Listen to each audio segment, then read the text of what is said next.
Have you ever felt lost, far from home, wondering if things will ever get better?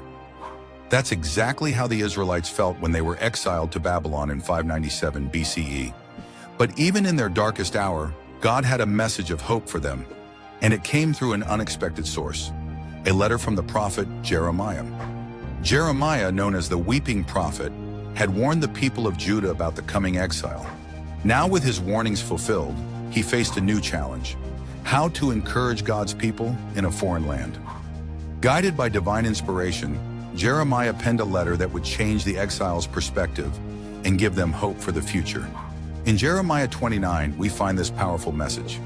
The prophet begins by addressing the elders, priests, and all the people carried into exile. He tells them something unexpected: build houses and settle down, plant gardens and eat what they produce. Jeremiah 29:5. This wasn't just practical advice. It was a call to embrace their new reality. But here's the kicker. Jeremiah also instructs them to seek the peace and prosperity of the city to which I have carried you into exile. Jeremiah 29:7. Imagine that. God was asking his people to pray for the very nation that had conquered them. This radical command challenged the exiles to see beyond their current circumstances and trust in God's bigger plan. The heart of Jeremiah's letter comes in verse 11. For I know the plans I have for you, declares the Lord, plans to prosper you and not to harm you, plans to give you hope and a future. These words, spoken to a displaced and discouraged people, remind us that God's love and purpose extend beyond our immediate circumstances. Jeremiah's letter wasn't just about comfort, it was a call to action.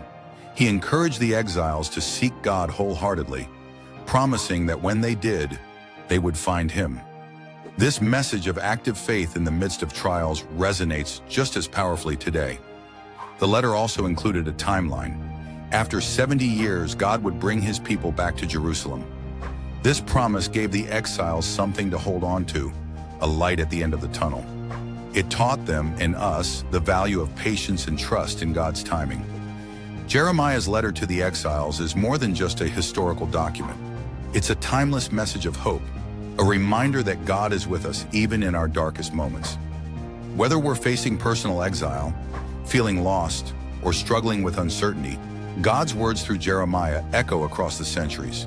There's hope, there's a future, and God is right there with us every step of the way. So the next time you feel displaced or discouraged, remember the exiles in Babylon. Remember that God's plans are bigger than our problems. And remember that even in the midst of our greatest challenges, we can find hope